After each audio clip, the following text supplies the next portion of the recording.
Greetings and good Tuesday morning, the day after Memorial Day, 2023, May 30th, 2023, still the third decade of the 21st century. If you're new to my channel, I always open with the date, and I always say the third decade of the 21st century because I think it's important to emphasize the fact that if you actually stop and think about it, it is indeed the third decade of the 21st century. And the other reason I do that is because I want to put emphasis on the fact that it's the third decade of the 21st century in contrast to what it is we're talking about, what things we're dealing with, all right? And I say that because I'm utterly astonished at what it is we're dealing with as a global society, as a national society, versus where some of the brightest minds thought we would be, where they thought technology would advance to, where they thought our societies would advance to. And to me, I just think it's quite, what's the word I'm looking for? I think it's quite interesting that this is what's popular. So this is the more socio-political side of my channel. There's a lot of things going on out there, and there's a lot of topics that are quite repetitious at the moment. So as far as my inspiration, it's very hard to narrow down one topic. So I'm gonna kind of bounce all over the place. So first and foremost, the people that live across the street from me is the pastor and his wife of the evangelical church here in Jacksonville, North Carolina. I'm not a big fan of the church. So you could say that for people who are big fans of faith and who think that we are living in a godless society and that we're straying farther and farther away from God and Judeo-Christian values, if you want to say I'm part of the problem, that's fine. I'd probably have to say that I'm considered a Judeo-Christian atheist. It's not my term. I forget who coined it, but essentially I live by a sense of morals and ethics that come from Judeo-Christian principles. Now, without getting too in-depth, all I'll say is I don't agree with church. I'm not a massive fan of faith. I don't have anything or any ill will against people who have faith and use it to live a good, morally and ethically sound life. I think you can still live a good, morally, ethically sound life without faith and church. But that's just me. You know, everybody's free to do their own thing. But I think there is a little bit of truth and merit behind the concept. Because when you can remove the morals and the ethics that are derived from faith, derived from the church, you can then begin to explore other topics as normal. And I've said this numerous times. Gen X, my generation, I believe we are in some way, shape, or form responsible for normalizing certain things that were considered taboo and niche. As just a small example, all right, from a much broader spectrum, I believe my generation is somewhat responsible for normalizing homosexuality, girl on girl, guy on guy, and for that matter, bisexuality. Because quite frankly, what you do in the bedroom and who you do it with is a private matter and should not necessarily have an effect on your productivity as an employee or your ability as an employer, okay? I think within every group you have extremes, and the extremes tend to be the attention whores that are looking for attention, and I'm well aware of the oxymoronic value of somebody who's on YouTube, who potentially also give these individual groups a bad name. I personally don't have a problem with homosexuality as part of a normal society. I like women. You're a dude who likes dudes. You're a chick who likes chicks. Cool. Let's go to work. I believe in that. I think the other problem is within the homosexual community and the bisexual community, there's fringe outliers that are trying to find a home and trying to normalize some potentially deviant behavior. And I don't mean deviant in the sense of purposely deviant, although with some it is, but people that are just trying really hard to be exceptional, or trying really hard to create something for themselves. I don't know. I'm not trying to be purposely ambiguous, but I think some people are striving to be so different and removed from normalcy that they're looking for something when in all effect you're just a regular person. You're just, certain things don't appeal to you. I think the biggest problem to come, one of the biggest problems, if not more, to come from that whole thing is the transsexual movement. And I think we're starting to see not necessarily a backlash, but the reality. I think within the LGB community, people that decided to add to it. So the additions go LGBTQIA+. I think the TQIA+ is potentially doing damage to the LGB community. The people who are, look, I'm a dude who likes dudes, I'm a chick who likes chicks, I'm a chick who likes both, I'm a dude who likes both. We don't have to agree on this, but I think we need to be able to discuss it without canceling each other, without hating each other. Because I think the trans portion, and I mean legit trans, and I mean people who are, taking medical action against themselves, and the people who want to start doing this to kids.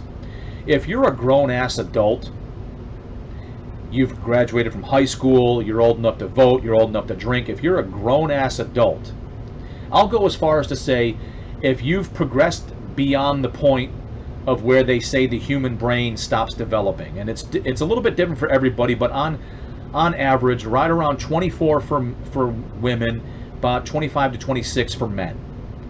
So if you're beyond that point, your brain's fully developed, you know who you are, you know what you want to be, and you want to make that decision, I think that's fine. Why we want to include children in the mix is because I think there's a more deviant agenda at play, where there's an underlying pedophilia atmosphere going on. Leave the kids alone. All right, when I was a kid, I wanted to be a motocross, I wanted to ride motocross, I wanted to be a firefighter, I wanted to be a jet pilot. I mean, I think my ambitions changed with every movie or television show, right? So, I mean, kids are kids, and you need to leave them be to be kids. Speaking of kids, I saw a commercial yesterday about child hunger. This is, again, another area I don't seem to understand. All right, because it seems like within this broad spectrum of marginalized people, there's a hyper focus on kids, and I don't understand why there's such a hyper focus on kids. But I saw a commercial for child hunger, and it's like, okay, well, at least this is an issue that seems to make sense. All right, forget about the whole, child wanting to transition and states having to put laws in place that, yeah, we'll take your kid away if you don't transition them, or we're going to ban transitioning children. I'm like, oh my God, how is this a topic? In the third decade of the 21st century, instead of talking about colonizing the moon or Mars, we're talking about transitioning elementary age kids because Tommy doesn't feel like he wants to be Tommy, he wants to be Teresa. I don't get it. I don't understand it. But then we talk about child hunger, and I'm like, okay, there's one I can get my head around. And I'm like, hang on a second, I'm a little confused. So if child hunger is the problem, are we saying the parents are not hungry? If we're saying that, and just go with me here. I understand there's more nuance. If the parents are not hungry, why are the children hungry? If these parents can take care of themselves but not their kids, this is when we need to remove kids from parents. If parents are not doing what's absolutely necessary to take care of their children, that's when we need to entertain the notion and the concept of removing the child from the parent. Not because the parent's like No, I'm not going to transition my kid. If my kid decides at 26, 27 they want to transition, that's fine. It's my job to get them there. It's my job to get them through high school. It's my job to try to teach them right from wrong. It's my job to make them a productive member of society, not one of these dredges on society who has to live off of the labor of others when they're fully capable of their own labor, but actively choose not to because they're going to actively seek out some marginalized category in the mere hopes that there will be some social program for them where they can just exist and continue to exist and be paid for and have others pay for their existence off of the hard work of their own labor. All right? That's also a circumstance, I think, when we need to consider taking the child away from the parent when they're entertaining all of this extraneous stuff. Trust me when I tell you, my children, if we get to the point where, financially speaking, we're just making enough money to keep the lights on, to keep the house, to keep our vehicles, but we don't have enough food for 4 people to eat, my children will eat before I eat. My children will eat before I eat. That's it. That's it. I don't understand. I don't get it. And then I saw this other thing about child trafficking, and I'm like, what concerns me is I talk with my kids, and my kids and we have these conversations, and they ask me about life, and I was like, when I was younger, like 6 or 7 of us would ride our bikes to the train station, chain up our bikes like multiple times because bikes were constantly getting stolen, and we would take a train into the city, and then once in the city we would take a bus to like Soldier Field, Comiskey Park, Wrigley Field, the United Center, the museum, the Shedd Aquarium. And it was not uncommon to see a group of kids, even kids of single-digit age, or even young middle schoolers, doing this. It wasn't uncommon to see kids in a group doing that. It wasn't uncommon to see kids of that age by themselves, although the preferred would have been in a group. And we used to get lectured consistently, middle school, back then it was junior high and elementary school, on the whole stranger danger, how to protect yourself from getting kidnapped, so on and so forth. Where now, I don't even think they lecture on that because the thought process is, why teach that when we should rely on the helicopter parent to be on top of their kids? And I often question, is that detrimental to the development of children? And I think it's a double-edged sword that nobody wants to play with. On one hand, you teach your kids what they need to know to protect themselves, but on the same hand, you don't want your children to be a statistic. You don't want your children to be trafficked. You don't want your children to be kidnapped. You don't want bad things to happen to your kids.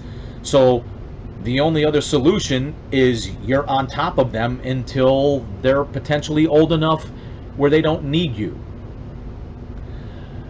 But truthfully, how do you split the difference? And I'll be honest, I don't know the answer. I think the truth is, if they can stay in groups, the better.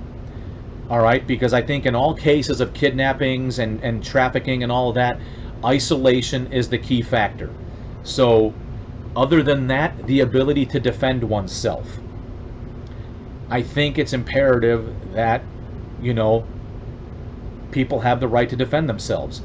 But then, and I know I'm bouncing all over the place, but then you look at the jackassery that took place in the New York subway. This is the 3rd decade of the 21st century, and as long as the perpetrator, as long as the criminal comes from some form of marginalized group, as long as the criminal has more intersectionality points, the criminal is no longer a criminal. The criminal is a martyr. The criminal is a victim. The criminal is someone to be celebrated. Case in point, the family of the subway attacker wants to sue the Marine veteran for wrongful death. If he had a family, why was he homeless? If you're homeless, that indicates a level of separation from your family. Why is there, you know why he all of a sudden miraculously and magically has family? Because the family is looking to make money off of this tragedy. They could give two shits. What was his name? Jordan Neely, I think, or whatever. They could give two shits about him until he's dead. Now that he's this martyr, he's this George Floyd, you know, crucified martyr figure. He's to be celebrated, and there's money to be made, and I'm just utterly astonished at how currently in the third decade of the 21st century, this is where we are. We celebrate criminals as long as they come from a marginalized community. And I'm not saying I'm calling them marginalized. I'm saying society has determined they're marginalized, so they have more intersectionality points. It blows my mind. And it upsets me. But then I think of days like yesterday, the observance of Memorial Day. And I think about, I apologize, my nose is itching. I think about all the men and women I served with, like the Marine veteran Daniel something. I think of all the people that signed a blank check to the United States government, up to and including payable for their life, in order to support and defend the Constitution of the United States against all enemies, foreign and domestic. That there are so many people like that, like me, who have a level of tolerance. And we are not the people you want to push. We are not the people you want to back into a corner.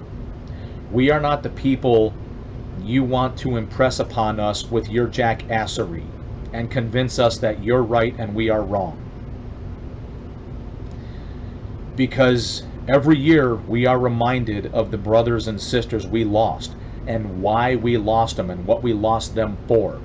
A cause greater than their individuality. It gives me hope. It gives me hope that 4.3% of the American population, the greater portion of that 4.3%, we will continue to keep America, America. There was a phrase when I was in the service, when we were still actively engaged in Iraq and Afghanistan and other locations that were unspoken of. America's not at war. America's at the mall. Marines, soldiers, sailors, airmen, they're at war. The rest of America's at the mall, enjoying the fruits of our labor. Now, you may not agree with what happened. You may not agree with how we got there. But I think Colin Powell said it best. It doesn't matter where we fight. Somebody else picked a fight with us. And if we don't take the fight to them, they're going to bring the fight to us, like they already did. If we did not respond to 9/11, then they would have continued to act without consequence, up to and including taking actions within our own borders. By taking the fight to their backyard, we kept them in their backyard and not in our backyard. And I hope that's something people can understand. You may not agree with why we were there. You may not agree with anything at all. But what you also agree with, without even knowing you agree, the fight was not in your backyard. All right? You weren't having tea and crumpets sitting on a hill watching the fight take place. Because believe it or not, when wars were fought within the borders of our country, people used to go and watch. True story. So, for a lot of you, yesterday was just a day to barbecue. It was a day off of work. It was a 3-day weekend. You're welcome. For some of us, we had to remember the people we couldn't get off the X. We had to remember the people we didn't get to bring home. We have to remember the people that we did get off the X, that we brought home, but they're a shell of what they once were. People that have had to learn how to live with disabilities incurred to ensure that you get to talk about your pronouns, to make sure that you don't have to experience what we did, so that you can discuss transitioning your child, or discuss how white supremacy is so rampant in this country. Because if it wasn't for white supremacy, there'd be no Michael Jordan or Scottie Pippen or LeBron James keeping them down from succeeding, keeping Magic Johnson from earning millions of dollars and owning sports franchises, because white supremacy allows that to happen. You get to talk about these fantastically absurd things because of the men and women who paid the ultimate price yesterday. Well, not yesterday, but for the men and women who paid the ultimate price that were recognized yesterday. You're welcome. So you get to go and have your barbecues and discuss your pronouns and discuss your fuck if I know. Because when it's all said and done, just take a look around you. BLM is being exposed for being the fraud that it is. Budweiser, having tried to go super woke, is failing miserably because it's not as widespread as people would think. The whole the whole TQIA plus is not as large as people would think. I'm all fine and dandy with niche groups having their own safe place, but trying to make it mainstream, you're seeing it. It's not, because it's not mainstream. All right? It's not mainstream. States are now passing laws banning transgenders from competing. And what fascinates me is it's only one way. You only have men transitioning to female in order to compete and dominate. You don't see if you do, you don't hear about it nearly as much. Females transitioning to male and then competing at an extremely high level. Look at the WNBA. All right, that should be a beacon of feminism. That should be a beacon for marginalization, and yet 1,500 people show up to a 50,000 capacity arena. I'm just saying. So, is what it is. The proof is in the pudding. All right. So with that being said, I know some of these topics may be sensitive for some. I know they may be charged for some, but that's fine. Let's have these conversations. Let's talk it out. All right. We don't have to agree. But the worst thing we can do is cancel each other. The worst thing we can do is demonize each other. The worst thing we can do is dehumanize each other. All right? We don't have to agree on everything. Trust me, there's probably common ground somewhere. But we need to be able to converse about this. So here's the deal. My channel's small. I'm not big. I'm not popular. I'm not monetized. All right? I hold down a day job, which I got to get ready for here. Leave a comment, because I don't get that many of them. Leave a comment, and I promise I will read, react, and I will respond. Your voice will be heard. All right? I don't have a paywall. And if you leave a comment, I appreciate that. And you're awesome. Until next time, stay safe.